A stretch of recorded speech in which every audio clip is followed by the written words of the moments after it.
Assalamualaikum warahmatullahi wabarakatuh. Waalaikumsalam warahmatullahi wabarakatuh. Kembali lagi di podcast Spill the Law, Bicara Hukum, Bicara Kita. Peraturan Pemerintah nomor 16 tahun 2026 yang telah ditetapkan oleh Presiden Prabowo Subianto pada tanggal 27 Maret 2026 menjadi tonggak baru dalam penyempurnaan tata kelola pemerintahan desa. Untuk membahas secara lebih mendalam, pada hari ini kita telah hadir bersama-sama dengan kita, yaitu Bapak Dr. Ardi Lafiza. Baik Bapak, langsung saja ya Bapak, kita akan membahas Boleh ya. terkait PP ini. Mungkin tanggapan Bapak, Pak, apakah PP nomor 16 tahun 2026 ini telah mencerminkan pendekatan desentralisasi atau justru resentralisasi, Pak, kewenangan pemerintahan desa? Silakan. Terima kasih Il dan si Yemima. Kalau udah tua sering lupa namanya. Nggak apa-apa, Pak. Sebelum kita bahas itu PP 16 tahun 2026 ini, kita ngelihat dulu bagaimana posisi desa sebetulnya dalam struktur ketatanegaraan kita. Kalau kita lihat di dalam Undang-Undang Dasar atau Konstitusi kita tidak temukan kata desa satupun juga. Kita tidak temukan kata nagari satupun juga. Kalau di dalam undang-undang yang lama, Undang-Undang Dasar yang lama memang tidak juga disebutkan, tetapi dicontohkan dalam penjelasannya ada. Ya, di penjelasannya itu disebut nagari, desa, dan lain-lain. Nah, tapi di dalam perubahan Undang-Undang Dasar itu tidak ada lagi kata desa. Struktur pemerintahan negara secara vertikal itu hanya kita kenal di dalam pasal 18 ayat 1. Yaitu NKRI dibagi atas provinsi, provinsi dibagi atas kota dan kabupaten. Jadi secara prinsip dia mengenal hanya dua tingkatan sebetulnya. Ya, dua tingkatan yaitu adalah provinsi dan kabupaten.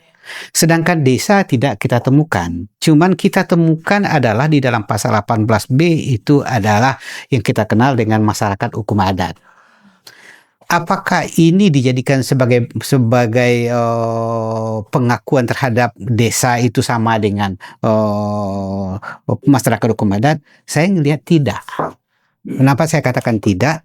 Karena desa itu undang-undang tentang nomor 6 tahun 2014 tentang desa itu kan muncul walaupun dia didasarkan kepada pasal 18 ayat 18B itu, tetapi tidak terlihat struktur pasal 18B itu.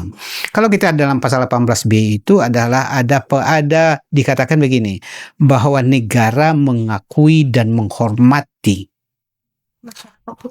masyarakat hukum adat. Apa itu yang katakan dengan kata mengakui dan menghormati?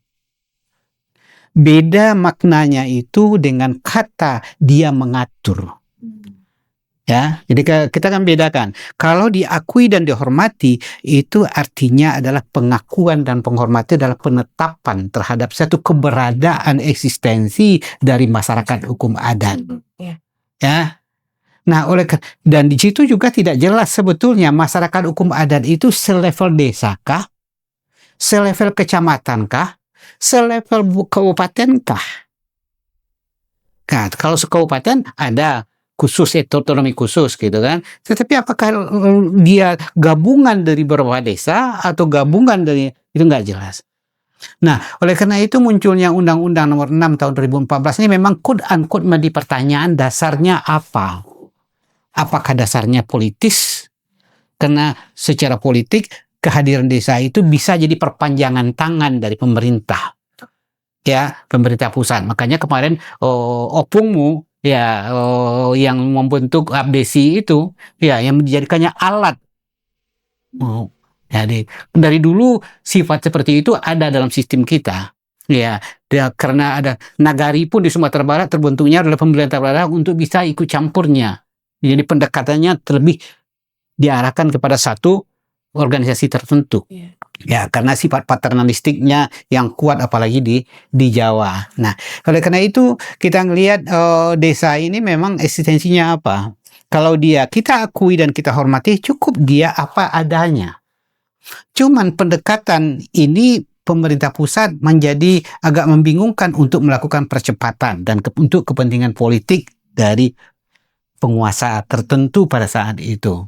Ya, nah oleh karena itu dipaksakan lahirlah undang-undang desa.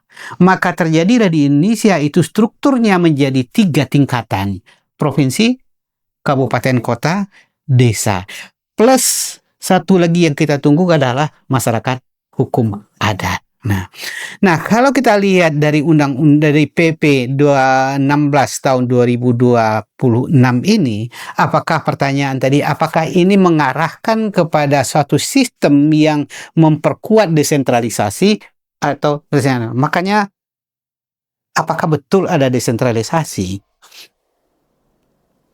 yang terjadi di dalam desa?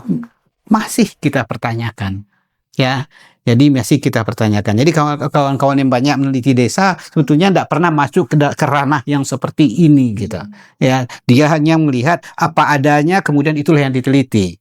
Tapi secara prinsip, ya, kalau dia diakui dan dihormati, apa adanya itulah yang dilaksanakan. Makanya, ya, silakan. Menarik ya Pak ya. Ternyata memang eksistensi desa ini kan dalam konstitusi itu kan tidak dijelaskan secara eksplisit ya Pak ya. Sedangkan diatur di dalam pasal 18B itu masyarakat hukum adat ya Pak ya. Sepanjang masih hidup ya, dan tidak bertentangan dengan negara kesatuan. Ya. Nah, sedangkan posisi desa ini Pak, dengan adanya peraturan pemerintah nomor 16 tahun 2026 ini Pak, ini kan peraturan pelaksana ya Pak ya. Peraturan pelaksana dari Undang-Undang Desa yang terbaru, perubahan keduanya itu Undang-Undang nomor 3 tahun 2024 ya Pak. Nah, berarti ini adanya pergeseran Pak. Pergeseran dari kemandirian lokal yang seharusnya diakui dan diamati dan dihormati kata Bapak tadi itu. Nah, jadi ada pergeseran kemandirian lokal jadi ruang kepatuhan administratif. Nah, jadi menurut Bapak gimana nih? Apakah ini sudah sesuai dengan satu pertanyaan yang harus kita jawab saat ini adalah, apakah Diksa itu adalah bagian dari pemerintahan pusat atau bagian dari pemerintah daerah? Ya kan? Kalau dia bagian pemerintah daerah, yang diatur sebetulnya adalah, jadi lapisan pengaturan tentang desa itu menjadi berlapis-lapis. Kalau dia bagian pemerintah daerah, cukup perda yang ngatur dia. Keragaman itu akan terjadi, disitulah bedanya. Keragaman itu akan terjadi antara Sumatera Barat dengan negarinya, Batak dengan apa namanya, di Batak apa namanya, Huta. Iya, kemudian dan lain-lainnya. Itu ada perbedaan. Makanya, tetapi sekarang ini kan enggak, semuanya diatur oleh pusat dan gajinya pun saat ini dijadikan sama untuk seluruh Indonesia. Ini menjadi pertanyaan juga dengan undang-undang tentang ASN. Dia di float gajinya sama dengan dengan standar 120% dari pendapatan PNS 2A, 0%. Kan itu yang makanya itu antara Papua dengan Aceh itu sama semuanya. Disamaratakan. Jadi nggak ada perbedaan dari situ. Makanya ada namanya adalah menjadikan unifikasi terhadap semua yang ada di Indonesia. Sedangkan Indonesia ini adalah negara yang Van Vollenhoven sudah katakan dari dulu adalah pada saat Belanda masuk ke Indonesia, Indonesia ini penuh dengan kaya dengan masyarakatnya, kaya dengan hukumnya. Sekarang apa yang terjadi?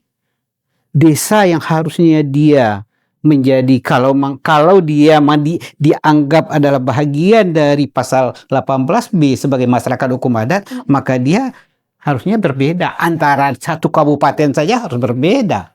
Pak, gimana kalau kita memandang Pak dengan adanya pengaturan mengenai gaji tadi Pak, kan keseragaman, unifikasi yang diatur sesuai dengan pasal 2A itu Pak, bukan golongan 2A ya Pak ya.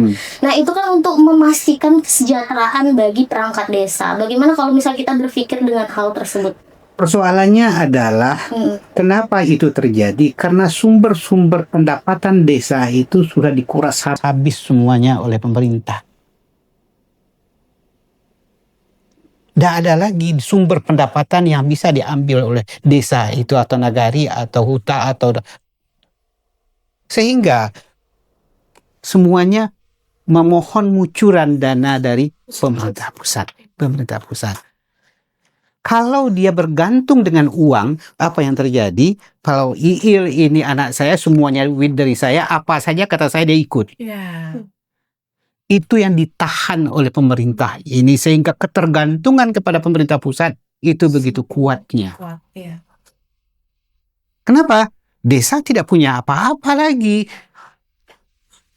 Tanah yang seharusnya dikuasai oleh negara sekarang tidak dikuasai, dimiliki oleh negara. Semuanya boleh apa kata negara kan, sampai kepada titik desa. Nah, apa yang bisa dilakukan desa? Paling-paling kuat desa itu bisa melakukan sesuatu pendapatan daerahnya, pendapatan desanya ya wisata desa. Itu dah yang dan beberapa unit kerja yang mungkin bisa dilakukan.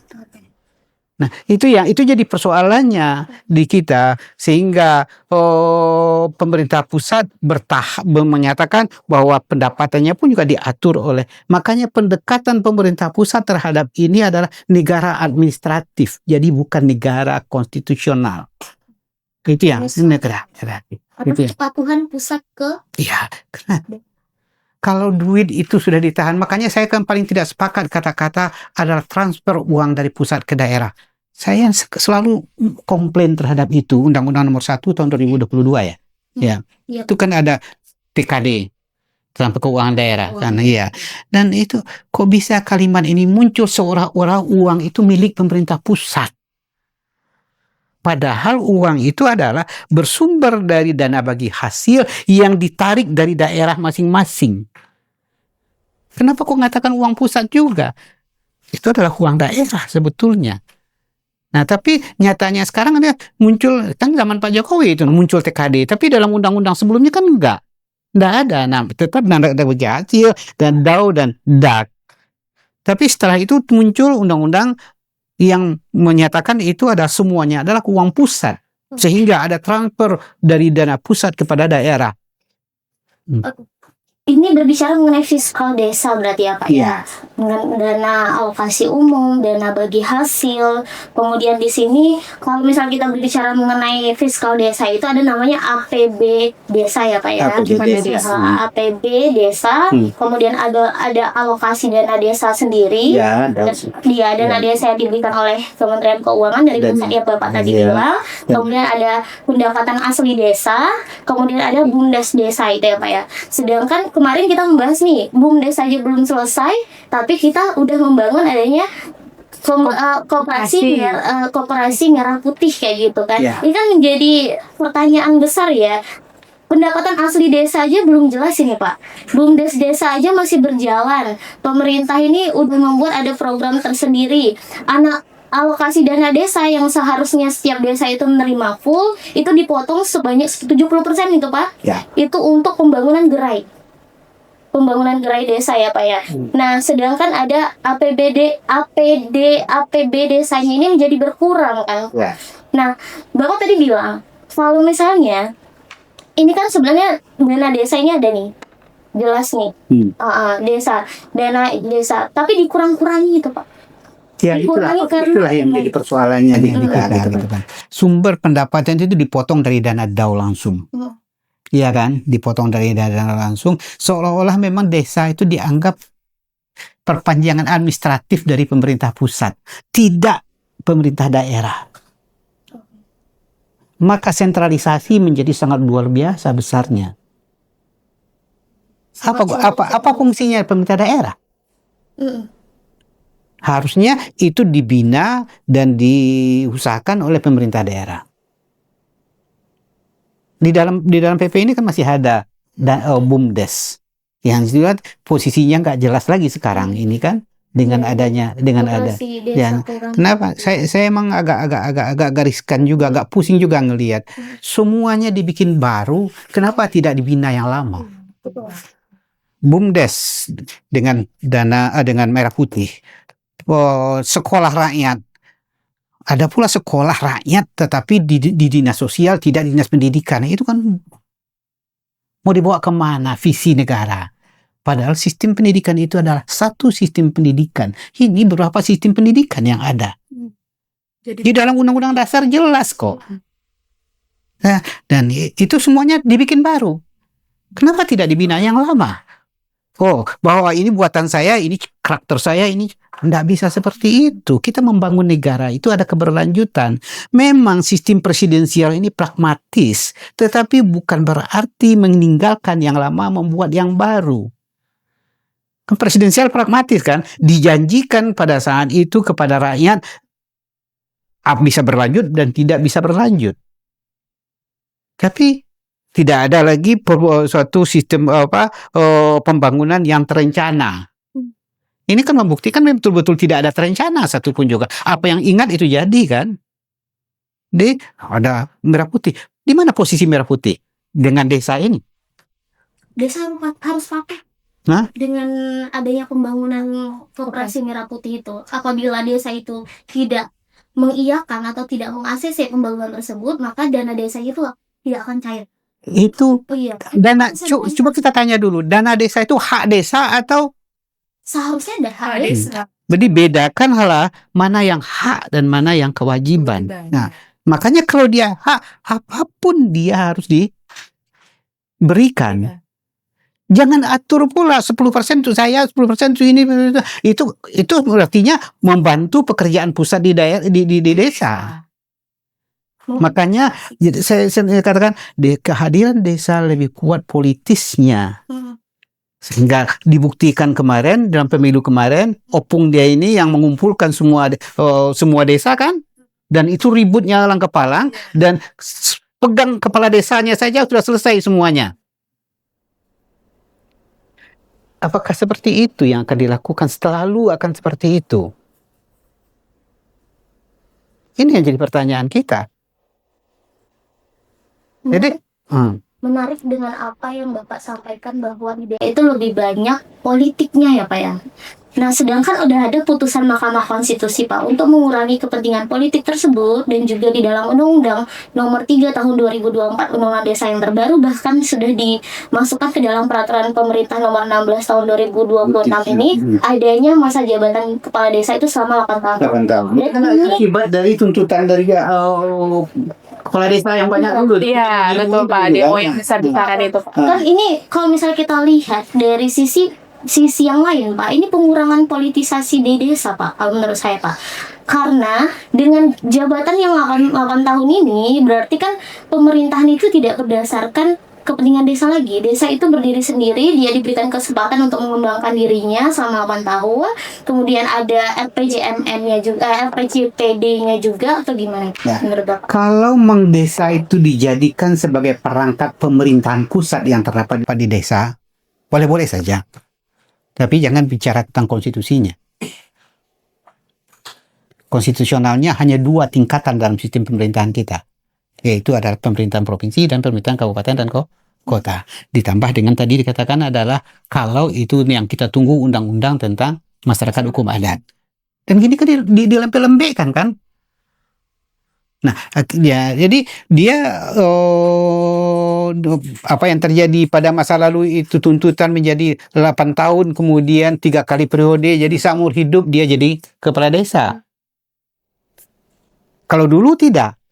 Kalau dia masyarakat hukum adat, ketua adatnya adalah kepala masyarakatnya. Sehingga dia menyatu antara masyarakat adatnya dengan pemerintahannya. Sekarang kan enggak. Jadi sebagai perpanjangan tangan dari pemerintah pusat untuk mengurus administrasi pemerintahan yang ada di desa. Ya kalau itu ada dia, makanya dia Bertentangan dengan otonomi juga jadi. Nggak ada istilah otonomi di situ. Makanya kita pertanyakan, apakah dia di bawah perangkat pemerintahan daerah atau pusat? Karena sebegitu banyaknya ikut campur pemerintah pusat di situ. Iya, termasuklah kebijakan tentang merah putih. Iya. Iya kan? Nggak jelas. Ada pula pernyataan setelah merah putih jalan Alfamart, Indomaret ditutup. Tutup semua. Ini kan cara berpikir yang saya dulu penantang Alfamart dan Indomaret, tetapi itu sebelum dia ada. Sekarang dia sudah ada. Sumber daya sudah masuk ke situ. Lapangan Kerja di situ. Nah, mau ditutup kemana mereka? Betul. Tapi kalau sebelumnya kita larang mereka bikin sama dengan Sumatera Barat, ya itu lain persoalannya. Ya, lain persoalan. Tapi kalau setelah dibiarkan, setelah diizinkan kemudian ditutup, ini pertentangan kok dengan prinsip-prinsip perekonomian baru, persoalan baru lagi. Nah, ini memang jadi persoalan kita dalam menata negara ini, tidak bisa apa yang kita inginkan itu harus tetap mengacu kepada konstitusi yang ada benang merahnya. Ini sah tidak secara konstitusional atau tidak? Karena sudah founding father kita sudah sepakat bagaimana mengatur negara, bagaimana memanage negara ini secara baik. Nah, sekarang ini memang luar biasa yang penggantian yang kita lihat. Mungkin kita kembali lagi Oke. ke jabatan kepala desa yang 8 tahun, kemudian maksimal 2 periode ya Pak ya. Tanggapan Bapak sendiri, apakah ini menjamin stabilitas pemerintahan desa atau malah memperkuat dominasi kekuasaan lokal? Dari pendapat Bapak sendiri terkait masa jabatan. Pertanyaan saya kembali tanya, apakah desa yang tadi dinyatakan itu desa dalam pemaknaan masyarakat hukum adatnya atau desa administratif? Kalau desa administratif, kalau mau diangkat, angkat aja, nggak usah dipilih.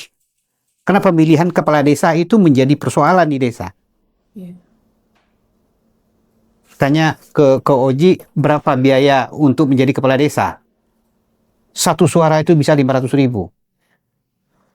Sama aja mahal. Lebih mahal dari bupati. Padahal hanya skala desa ya. Apa yang diharapkan dia? Ya. Dana desa, makanya banyaklah mereka yang masuk Hotel Predeo. Iya, kenapa? Karena memanfaatkan dana desa. Dan ada lagi keputusan kemarin untuk tidak menyinggung itu, gitu kan? Nah, di kepala desa menjadi agak kuat sekarang kan. Nah, jaksa jangan seenaknya aja masuk ke sana kan, gitu kan. Nah, ini kan jadi persoalan dalam penegakan hukum yang kita lakukan. Nah, kalau dia itu memang adalah perangkat pemerintah pusat, ya udah lakukan, tidak apa-apa. Jadi dia boleh dikatakan sebagai, kalau dikatakan adalah Kakanwil di bawah Kakanwil ada badan misalnya, di bawah ada unit, maka desa ini adalah unit kerja pemerintahan pusat. Tapi dia tidak unit kerja dari pemerintahan daerah. Nah, tapi kalau dia adalah unit kerja pemerintah daerah, ya perda aja cukup sesuai kondisi yang ada. Karena itulah yang membedakan suatu daerah, satu desa dengan desa yang lain, suatu daerah dengan daerah yang lain. Makanya ada kesatuan masyarakat desa dalam provinsi, dalam kabupaten. Jadi, oke. Kalau itu yang diinginkan, jadi desanya tidak desa, karakternya karakter kabupaten yang muncul, jadi bukan karakter pusatnya, gitu. Ya. Jadi Pak, menarik, Bapak, informasi dari Bapak tadi, biarkanlah daerah aja yang mengatur. Nah, gitu kan Pak. Intinya biarkan daerah yang mengatur untuk menghargai dan mengakui masyarakat desa yang ada di daerahnya itu ya Pak ya. Karena kita ada pemerintah, ada di bagian sebuah, ada yang pusat, ada daerah. Nah, bagaimana jikalau kita melihat ya Pak, pandangan yang lain? Adanya aturan mengenai PP nomor 16 tahun 2026 ini, karena melihat daerah itu tidak mampu untuk mengembangkan Satu pihak. Iya. Ini kan persoalan yang sangat mendasar di Indonesia. Ditariknya kewenangan daerah oleh pemerintah pusat dikarenakan pemerintah daerah nggak kuat. Iya, dianggap tidak mampu. Ya, pemerintah daerah tidak kuat karena persoalan penegakan hukum tidak jalan. Ya kan? Iya. persoalan hukum tidak jalan. Kemudian sumber pendapatan yang harusnya itu daerah desa yang punya itu sudah dia tidak punya lagi apa-apa, sehingga dia sangat bergantung kepada pemerintah pusat karena tidak ada lagi yang diolahnya, tidak ada lagi yang dimakan, itu diminta lagi. Kalau tangan di bawah, dia akan ikut dengan kemauan orang yang memberi. Itu persoalannya. Nah, makanya oleh karena itu, apakah kita akan melihat desa tadi dikatakan sebagai aparat pemerintah pusat di daerah, ya, sebagai pelaksanaan dekonsentrasi di desa, atau dia adalah otonomi desa? Ini kan harus tuntas dalam kajiannya. Tapi kalau persoalannya adalah menyalahkan desa daerah itu korup, karena memang kita akui daerah itu korup. Iya. Kenapa 300-an lebih kepala daerah itu? Itu kenapa? Karena penegakan hukum nggak jalan, sistem perekrutannya nggak jalan.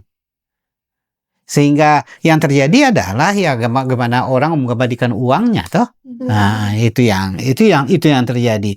Nah, kalau memang kita kembalikan secara, ya semuanya harus kita perbaiki. Jangan selalu menyalahkan daerah tidak mampu, tapi daerah tidak diberdayakan. Itu yang saya ngelihat seperti itu. Sehingga ya jadi pemerintah daerah dijadikan sebagai kuda alasan saja untuk mengambil alih kekuasaan dari daerah, otonomi dari daerah menjadi kekuasaan pusat. Gitu. Daerah dan desa itu harus diberdayakan ya Pak ya. Ya, kan kita sudah dalam struktur kenegaraan kita sudah, jaksa itu adalah satu pihak, peradilan itu satu pihak. Ya, laksanakanlah pengawasan. Pusat itu dengan satu pihak adalah melakukan pengawasan terhadap pelaksanaan otonomi daerah. Menyimpang dia ingatin, tapi nggak ada pernah diingatin. Tidak pernah diingatin kan? Karena tidak sanggup juga pemerintah pusat itu melihat satu persatu dari persoalan yang ada di daerah. Dia lebih enak duduk di pusat gitu. Nah, kan itu yang terjadi. Ya. Boleh kita bahas kembali Koperasi Merah Putih, Pak? Boleh. Nah, kalau berbicara soal Koperasi Merah Putih ya, Pak ya. Koperasi itu kan memotong anggaran desa ya, Pak ya. Seperti yang sudah disampaikan tadi ya, obrolan kita. Nah, tapi perangkat inti koperasi seperti manajer itu berada di bawah BUMN Agrinas, Pak. Nah, kalau nanti Pak ada korupsi seperti MBG atau koperasinya gagal berkembang gitu, Pak, dan bahkan tutup, bagaimana itu Pak? Bukankah lebih kompleks karena ada unsur BUMN dan desa, atau kesalahan dilimpahkan ke desa, Pak? Sebelum menjawab itu Pak, saya mau tanya itu. Sebelum itu, jadi kan ini kan Bapak tadi bilang pemberdayaan, seharusnya masyarakat desa harus diberdayakan. Nah, kita lihat Pak, Koperasi Merah Putih ini merupakan upaya dari pemerintah pusat untuk memberdayakan desa. Yang tadi diinformasikan oleh Ibu Yemima, masyarakat desa itu diberikan kesempatan untuk membangun adanya Koperasi Merah Putih, dan manajernya itu selama 2 tahun ini digaji oleh pemerintah pusat dulu. Nanti setelah 2 tahun itu baru mereka harus mencari uangnya sendiri, harus mengembangkan sendiri gitu Pak. Nah, apakah ini bukan konsep dari pemberdayaan masyarakat desa? Baru nanti jawab yang koperasi, yang korupsi itu sendiri. Iya. Koperasi itu aja apa sih? Koperasi, ya masyarakat desa bisa. Enggak, koperasi itu apa sih? Iya. Siapa yang membentuk koperasi? Seharusnya dari desa. Dari desa, Pak. Adalah anggota.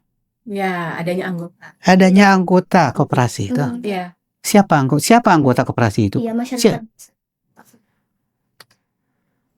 Masyarakat desa. Apakah dia ikut membentuk? Tapi dikelola oleh BUMN. Manajernya, Pak. Manajernya udah. Tapi 2 tahun. Koperasi itu kan dibentuk oleh masyarakat desa. Manajernya adalah diputuskan dalam merat. Mana asas kekeluargaannya di situ? ini ada, apakah ini sebagai badan usaha? Lebih gentle dia katakan adalah ini badan usaha desa. Daripada dibilang jangan berkedok koperasi, tapi yang dilakukan bukan koperasi. Saya ngelihat ini yang melihat proyek lagi tuh. Ya pastinya kalau dilihat proyek itu besar banget Pak. Beli mobil 1.000 berapa? 100.000. 21.000 21 sekian ratus triliun. Kenapa nggak bikin aja perbik mobil di sini? Bahkan pembangunan ini desa itu Pak, itu kerjasama antara PT Agrina sama bank Pak. Jadi desa itu yang taken kontrak di awal itu pemerintah pusat, tapi yang disuruh bayar itu desa. Kalau desa nggak bisa bayar gimana? Nah, itu yang menjadi masalah. Apakah desa itu bisa diakuisisi? Dia Dipotong dana desanya Pak. 70%. jadi nggak hidup desa. Nah itu Iya, Pak. sisa Ancamannya dana begitu, desanya Pak. iya. Inilah persoalan tidak jelasnya bagaimana konsep dari pembangunan Merah Putih itu di desa koperasi itu. Nah, kalau saya lebih cenderung BUMDes itu kan udah mulai menggeliat kemarin itu. Udah mulai menggeliat, tetapi kok bisa muncul lagi proyek baru. Dianggap proyek baru. Makanya tadi zaman sekarang ini semuanya serba baru. Ya, di sekolah baru, badan usaha baru, kemudian semuanya baru sih. Ya kan? MBG baru dan segala macamnya baru. Nah, apakah begini mengelola negara mana yang prioritas enggak? Karena ini proyeknya sekian ratus triliun, ya. Proyek besar ya. Proyek besar. Saya ngeliat mau diapain itu koperasi itu nanti? Saya nggak tahu saya. Satu per desa akan menggantikan posisi dari Indomart dan Alfamart. Bagaimana bentuknya? Kalau saya pernah mengusulkan ke pemerintah daerah dulu, Indomarko sebagai yang akan jadi memutus mata rantai pemerintah daerah yang menyalurkan harga seperti itu ke masing-masing warung-warung kampung-kampung. Jadi dia hidup di kampung-kampung kan, masyarakat kan enggak ada. Sekarang setelah Indomaret habis kan warung habis. Iya. Betul. Itu yang saya agak sedihnya dulu seperti itu, karena saya termasuk orang yang menolak dulu, ya, kayak sebagai tim ahli dulu nolak, tapi nyatanya nggak bisa dihambat nampaknya gitu. Akhirnya ada kepentingan daerah juga Pak. Dengan berdiri Indomaret itu ada pendapatan daerah juga kan di sana daripada warung biasa kan. Ya. Itu lagi Polemik ya Pak. Polemik yang uang apa yang didapatkan ini saya juga nggak tahu. Ya. Jadi warung-warung kecil itu mati semua. Di tempat saya itu ada 4 warung kecil itu mati. sekali ya Pak. Ya. Pendapatan desa semakin Itu kan ekonominya menggeliatnya kan dari mereka. Iya. Indomaret dilakukan. Main store with dengan dengan non cash. Oh ya. Iya, kris. Kemudian duit itu kemana? Langsung ke Jakarta. Duit itu tidak berputar lagi di daerah. Iya. Di Indomaret sama Jadi Alfamart ya. ada kesulitan yang kita lihat adalah bagaimana kita membangun daerah ini kalau duit dari daerah ini selalu ngumpulnya ke Jakarta, tidak berputar di daerah itu. Jadi multiplier efek dari ekonomi daerah itu dari peredaran uang itu nggak ada. Di ekonomi, kalau dalam mata kuliah ekonomi itu dikatakan ada 9 kali lipat multiplier efek dari perputaran uang itu. Tapi ini nggak ada. Karena uang itu dengan kris itu masuk ke bank dia kan, masuk ke bank langsung ke Jakarta. Rekening Jakarta. Semuanya seperti itu. Nah, itu tantangan dalam sistem ekonomi kita sebetulnya untuk perputaran uang. Kalau dia ke warung kecil, duitnya belinya dulu, maka diputar, dibayar, dibelikan gitu kan. Nah, itu yang terjadi. Sehingga ada semuanya bisa menikmati perputaran uang itu. Itu yang Seharusnya uang itu berputar di daerah dulu ya. Baru kenapa di Jakarta itu banyak duitnya? Karena perputaran uang itu banyak di Jakarta. pusat. Ya apa tadi? Ya korupsinya Pak. Mengenai koperasi Merah Putih tadi Pak, apabila terjadi korupsi seperti MBG kan Pak, kemarin mantan kepala Iya. ya ditangkap, kemudian juga misalnya nanti Koperasi Merah Putih ini gagal berkembang gitu Pak. Bagaimana itu Pak? Bukankah lebih kompleks karena ada unsur BUMN-nya dan desa, atau kesalahannya itu dilimpahkan ke desa gitu?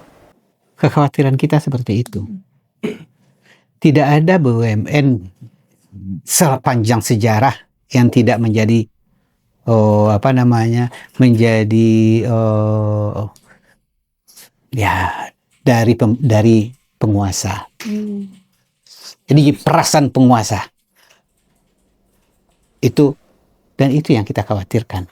Jadi sama dengan MBG ya, karena kalau dia itu dianggap proyek, ya itu peluang itu masih tetap ada untuk itu ya. Makanya ya kenapa sih tidak dilaksanakan aja struktur pemerintahan yang sudah ada dan tidak membuat sesuatu yang pendekatan proyek seperti ini.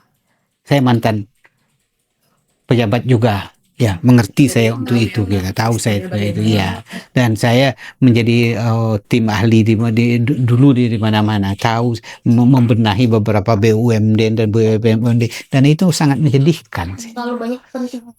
Ya, taruh duit di sana, cara mengambilnya itu berbeda lagi oleh penguasa. Ya, kan itu yang mudah-mudahan sekarang nggak lagi gitu. Harapan kita tidak. Harap kita. Ada kasus Pak yang baru saja dipublish ya, terkait investasi BUMN kita Pak, di mana Bank BRI ke Tanihub yang dikriminalisasi karena Tanihub itu gagal ya Pak. Nah, dengan logika yang sama, jika ada Koperasi Merah Putih yang gagal seperti Tanihub, apakah unsur BUMN Agrinas juga bisa dikriminalisasi? Itulah yang saya katakan. Penyakit di Indonesia, BUMN itu adalah sapi perahnya pejabat. Dan itu semuanya serba mungkin. Mudah-mudahan di sini ke atas tidak semangatnya Pak Prabowo enggak gitu. Tapi apa yang diharapkan dari MPG kemarin, berapa meledak-ledaknya Pak Prabowo, terjadi juga proses seperti itu tuh. Orang terdekat dia. Orang terdekat dia, dan itu korupsinya luar biasa juga besarnya. Dan bukan main-main ya. Jadi apa yang terjadi di BUMN gagal bayar itu dikarenakan ada perilaku yang salah di dalam BUMN itu. Ini memang kemungkinan itu bisa selalu terjadi ya. Ya apa nanti Bank Merah Putih pun juga akan terjadi seperti itu ya, karena ya nggak ada. Karena desa kan nggak akan mampu dia. Saya tidak yakin, makanya saya katakan tadi, satu per kecamatan, satu per desa itu ada satu koperasi. Apakah orang mau belanja ke sana semua? Belum tentu. Belum tentu. Apakah di sana, padahal luas desa itu kita pahamilah kan? Iya. Nah, di sini dia berbeda-beda. Dibandingkan dengan Indomaret yang setiap simpang ada. Setiap 1 kilo. Setiap 1 kilo ada. Kan ada yang sebelahan loh, Pak. Ada yang sebelahan kan? Iya. Alfamart. Ya, apakah bisa bersaing seperti itu apa enggak? Nah, jadi ini memang jadi pertanyaan kita selanjutnya, gimana sih memanage Merah Putih ini seharusnya? Apakah peluangnya terjadi macam-macam, karena dia kan diharapkan memperpendek rentang pasok barang dari pabrik ke desa, ke masyarakat pembeli ya. Jadi dari produsen kepada konsumennya. Kalau makin banyak itunya, itu makin mahal dia di sini. Kan kehebatan Indomaret kan di situ, dengan apa? Dia dari pabrik langsung ke Indomarko yang masuk ke situ gitu kan. Nah, jadi kalau dia hanya bertumpu menjadi Indomaret di situ, ya satu per kecamatan ini tidak akan cukup mampu untuk itu. Jadi pokoknya siapin aja lah mobilnya dulu kan dari India gitu kan. Mobil. Itu aja lah yang dia disiapin dulu, nanti pelaksanaannya kita lihat nanti. Kan saya hanya 5 tahun kok, setelah itu kan orang lain yang ngurus. Kita bikin baru lagi setelah itu kan. Makanya sistem pemerintahan kita itu yang jadi persoalan. Makanya orang sekarang berdebat, apakah pemilihan 5 tahun sekali itu masih layak atau tidak gitu, di dalam demokrasi yang ada saat ini. Karena ternyata demokrasi yang seperti itu di Amerika pun juga tidak jalan dengan baik sekarang ini. Iya kan? Iya. Ya, jadi perdebatan itu mulai muncul, perbauran antara monarki dengan demokrasi kembali diperdebatkan orang. Tapi bagaimana cara memilih monarki yang baik itu jadi persoalan tersendiri. Ternyata pemilihan umum tidak menghasilkan sesuatu yang baik zaman sekarang. Iya. Kenapa? Karena oligarknya terlalu bermain. Nah, sehingga yang masuk itu adalah yang punya duit. Yang tidak punya duit nggak ada masuk. Iya, itu. Dan setelah dia masuk, dia akan menguntungkan oligark itu lagi, tidak menguntungkan rakyat, kan gitu. Makanya itu kembali diperdebatkan orang. Tapi para kalangan yang mengatakan dirinya pejuang demokrasi, dia tidak sepakat untuk itu gitu. Ya. Jadi sistem pemerintahan yang mana yang baik? Ya, itu nanti kita bahas, kita episode sendiri ya. Ya. Nah, tadi Bapak bilang bahwasanya dengan adanya KDKMP atau Koperasi Merah Putih ini sebenarnya memotong ya Pak, memotong dari produsen langsung ke desa. Tapi nyatanya Pak, informasi yang terakhir saya lihat di sosial media itu Pak, itu Koperasi Merah Putih mengambil dari tangan kedua, Pak.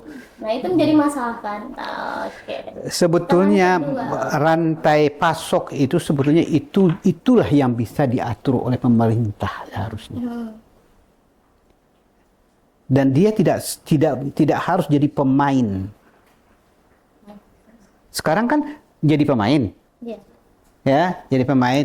Ya, kalau jadi pemain ada terkait dengan saya bisa jadi pemain, tetapi bukan begini caranya. Ini kan semuanya disetting oleh pemerintah. Inisiasi rakyat hilang. Tidak ada inisiasi rakyat. Kau tunggu dulu dari pemerintah. Apa kebijakan pemerintah berikutnya? Maka rakyat kita menjadi semakin bodoh. Kan itu pula yang diinginkan. Makin bodoh rakyat makin hebat penguasa kan. Orang politik makin hebat itu. Karena menghambur-hamburkan uang juga gitu Pak. Ya, kita nggak punya uang. Makanya kalau para kalangan banyak mengatakan menentukan prioritas yang lebih penting. Apakah ini prioritas atau tidak? Itu yang jadi persoalan. Kalau kita sudah banyak uang yang mau dihamburkan, banyak kegiatan yang itu yang jadi. Sama proyeknya di sana itu menguntungkan Ya, oligarki. jadi makanya selalu dalam setiap tahun 5 tahunan itu selalu pendekatannya proyek. Indonesia itu tidak akan pernah jadi sejahtera. Oke, kita kembali Bapak dengan adanya PP nomor 16 tahun 2026 ini. Ini ada sesuatu yang menarik nih Pak di sini. Adanya kesejahteraan, terutama mengenai tunjangan purna tugas ya Pak. Dibayar sekali selesai. Nah, kalau kita bahas tadi, itu kan dana fiskalnya desa ini kan sudah sangat diperas nih. Iya, diambil dari dadau. 70%-nya udah dikurangi, habis itu desanya susah untuk berkutik. Malah sekarang dengan gagahnya gitu untuk kesejahteraan para perangkat desa kayak gitu. Jadi adanya tunjangan purna tugas yang dibayar sekali selesai. Nah, menurut Bapak ini gimana nih Pak? Siapa itu kepala desa? Kepala desa ya Pak? Ya, orang perwakilan di desa.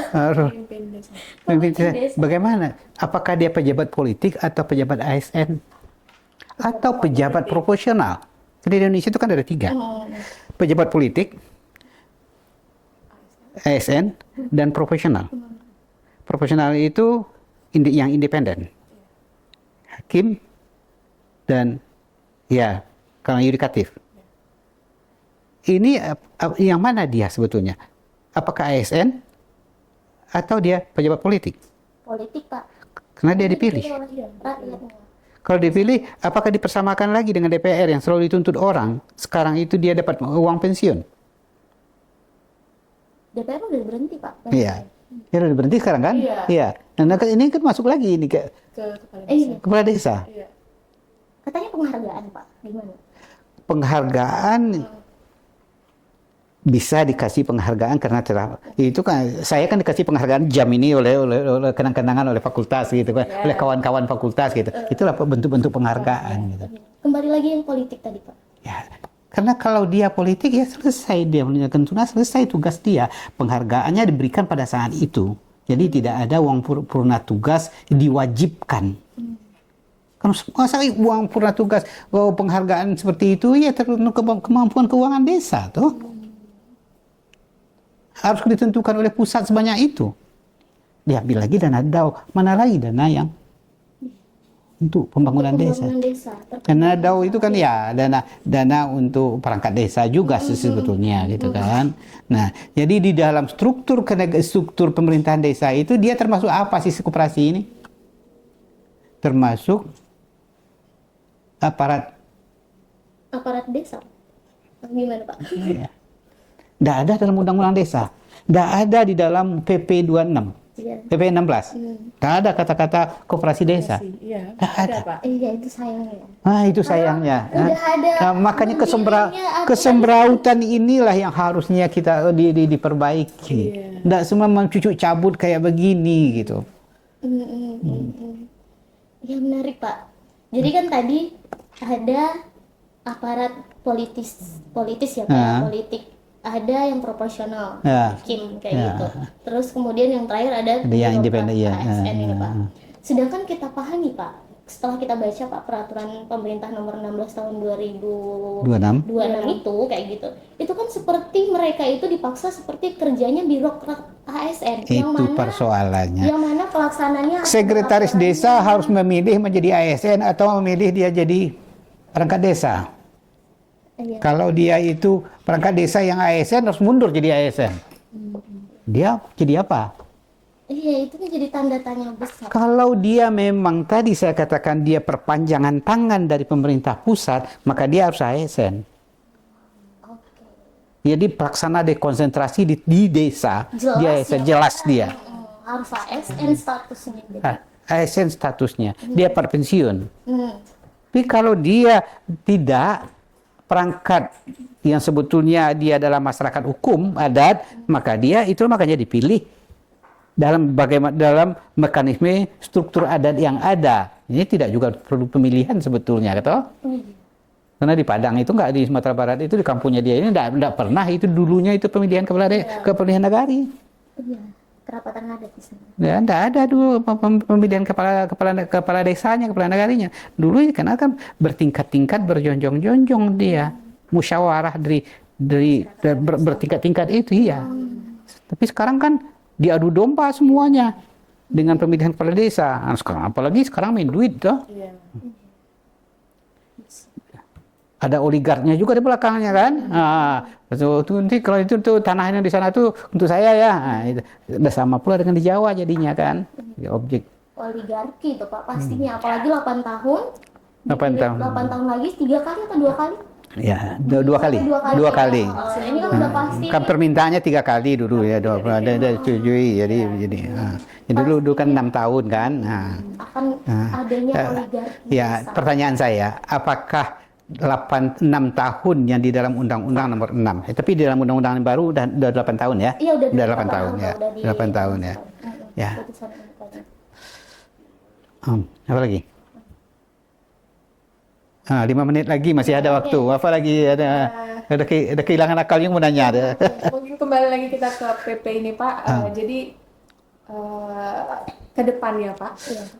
Nah, bagaimana peraturan pemerintah 16 tahun 2026 ini harus dijalankan agar tidak menjadi beban baru yang seperti yang udah kita bahas. Tapi memang benar-benar supaya desa itu mandiri, habis sejahtera dan demokratis, bukan hanya melaksanakan PP ini Pak gitu. Ya. Pandangannya gimana? Perdebatan saat ini adalah perdebatan globalisasi. Tapi globalisasi itu adalah sebagai alat bagi yang kuat untuk menghabisi yang lemah. Makanya Indonesia saat ini diambang-ambang tekanan dari negara lain untuk menyerahkan berbagai hal. Kenapa? Karena bagian dari globalisasi. Globalisasi memang menghendaki adanya, tetapi bukan menghabisi karakteristik masing-masing daerah. Tidak menghabisi tentang karakteristik desa, masyarakat desa. Oleh karena itu, globalisasi tidak harusnya menjadi alat penekan bagi yang kuat kepada yang lemah. Karena itu pantangan sebetulnya. Mau baca siapa saja, baca Adam Smith pun juga tidak seperti itu. Yang lebih liberal, Adam Smith kan, yang mengajarkan liberalisasi ekonomi, tidak seperti itu. Kalau kita mau tetap mempertahankan konsep seperti ini, adanya dekonsentrasi di desa yang dilaksanakan oleh desa, maka kembalikanlah dia sebagai dekonsentrasi murni. Jadi alat pemerintah pusat yang terdapat di desa. Tapi bentuklah sekali undang-undang untuk melaksanakan undang-undang dasar, itu bentuklah undang-undang, sahkanlah undang-undang tentang masyarakat hukum adat. Kalau baru dia agak imbang di situ. Jadi kan di desa itu ada 2 desa, kemudian ada desa adat. Ya, kan ini nggak muncul. Saya sudah melakukan penelitian. Banyak dari desa-desa yang ada itu nggak mau menjadikan itu desa adat karena dia duitnya nggak dari mana. Nah, kan itu yang selalu dikatakan seperti itu. Karena dia bergantung. Ya katakanlah bahwa uang yang sebetulnya milik desa itu yang seharusnya dak dan segala macamnya, ADD dan segala macam itu haknya desa, bukan sebagai hak desa karena mengeksploitasi desanya untuk pentingkan nasional, mengembalikan uang haknya itu. Jadi manajemen keuangan itu di tangan pusat dan itu menyerahkan di mana yang haknya. Jadi tidak dimunculkan istilahnya TKD dan segala macam. Seolah-olah pusat yang punya keuangan, punya duit itu semua. Padahal dalam konsepnya tidak. Itu yang kita. Menarik ya. Jadi masyarakat hukum adat itu segera supaya lebih imbang gitu kan. Nah, tapi bukan berarti dia tidak boleh mendapatkan dana dari pusat. Tergantung bagaimana bagi hasil. Kan sekarang kan bagi hasil. Kerjain tanah saya ini bagi hasil hak saya atau tidak? Iya toh. Di dalam undang-undang sekarang masih dana bagi hasil namanya. Iya, DBH Pak. DBH namanya. Tetapi kok dikatakan ini adalah TKD. Seolah-olah memang ini dari pusat. Seolah-olah dari pusat. Iya, dari pusat. Ya, seolah memang daerah itu memang bawahan dari pemerintah pusat. Iya, dalam negara kesatuan iya, tetapi dalam karakteristik keindonesiaan dia beda, memahami itu. Ada perkawinan antara unitary state dengan federal state di Indonesia. Dan itu yang tidak muncul dalam permukaan. Di dalam konstitusinya, perkawinan antara unitary state, negara kesatuan dengan federal state itu kuat sekali. Dan selalu saya mengatakan, inilah negara kesatuan teraneh di dunia. Dan inilah karakter Indonesia. Itu yang selalu saya katakan. Tapi pemerintah pusat kan nggak ngaku, perlu sumit di dia untuk kalau itu dilaksanakan. Nah, itu ya. Gitu. Tibalah kita di akhir episode kita ini berbicara mengenai adanya PP nomor 16 tahun 2026 ini yang membawa arah baru dalam tata kelola pemerintahan desa ya Pak ya. Dan kita perlu mencari lagi Pak marwahnya ya Pak berdasarkan konstitusi yang sudah disepakati oleh founding fathers kita. Sebenarnya negara kesatuan seperti apa yang mereka canangkan. Oke. Jadi memang pesan saya memang selalu seperti itu. Jangan putus hubungan antara konstitusi dengan undang-undang dan PP. Walaupun kita selalu mengatakan tidak ada alat uji bagi PP kemana mau diuji kalau dia bertentangan dengan konstitusi. Tidak ada alat uji lembaga mana dia yang akan bisa menguji apabila permen bertentangan dengan undang-undang dasar. Yang bertentangan dengan undang-undang dasar, undang-undang dengan undang-undang dasar ke MK itu ada pintunya. Tapi yang di bawah ini nggak ada. Kenapa? Karena di dalam tulisan saya di tahun 2009 itu, jadi memang nggak bisa. Kebiasaan. Kita bahas itu di episode selanjutnya. Iya, oke. Kita lanjut ke episode selanjutnya nanti. Sampai jumpa di Spill the Law. Terima kasih. Terima kasih.